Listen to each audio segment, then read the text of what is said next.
Hi, everybody. We're on week 4, and week 4 brings us to schools, delinquency, drug use, and delinquency prevention, and juvenile justice today. I'm hoping so far that you're all safe in this snowy weather. Again, a common theme every time I do a video for you. We're having snow outside.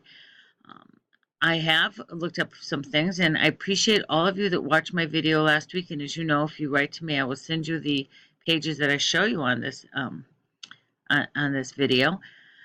What we're going to be doing, our assignment this week is going to be researching No Child Left Behind, and we're going to be doing what it's meant, how it was implemented, note the current ratings of the United States in comparison with other countries, and you're going to write. Now, there's a little confusion here. It says write a 4-page essay, and on the bottom it says 3 to 5. I'm going to go with the 3 to 5. I've asked them to change that, and I'm sure they'll get around to it soon, but it'll be a 3 to 5-page essay. And I'm hoping, that you find this actually a fun one to read and write about.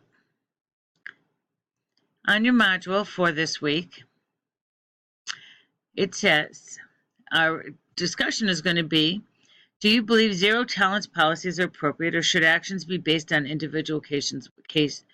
Why or why not? And support your opinion. I have my own opinion on zero tolerance policies. I'm waiting to see what yours are. So let's see how that goes. I think that'll be an interesting topic to go through. Drug use. I wish there was an easy answer why there's drug use, for drug use and delinquency.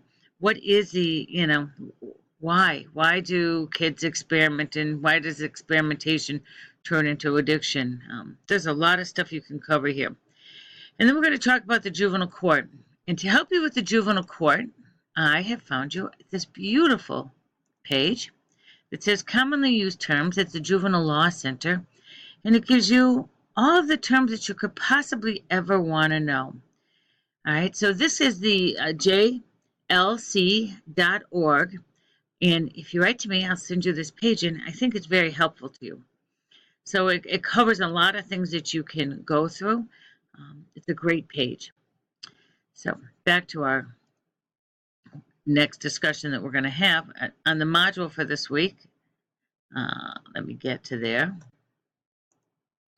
for week 4.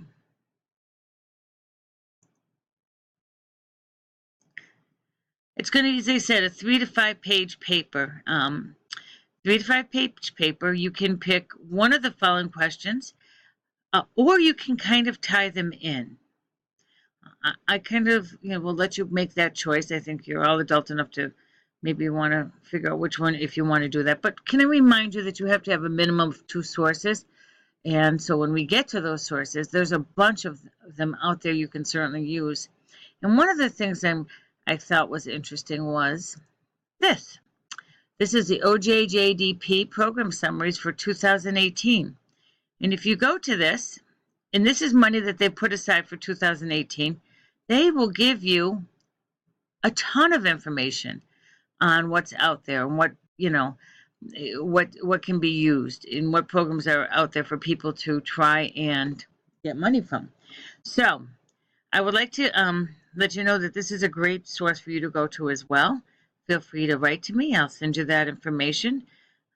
I try to help you as much as I can, and if there's something you need help with, please let me know. Another one that I use is youth.gov.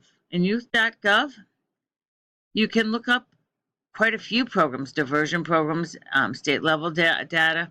There's an awful lot of areas there that will be helpful to you. I hope that this week finds you warmer. I hope that we get rid of this snow pretty soon. I wish you all a great St. Patrick's Day. I hope you all go to the parade, for those of you in this area. I'll be there. Wave to me if you're walking in it. I'll be by the Holyoke Hospital. Never miss a parade. That's my theme in life. Never miss a parade. All right. Have a good week.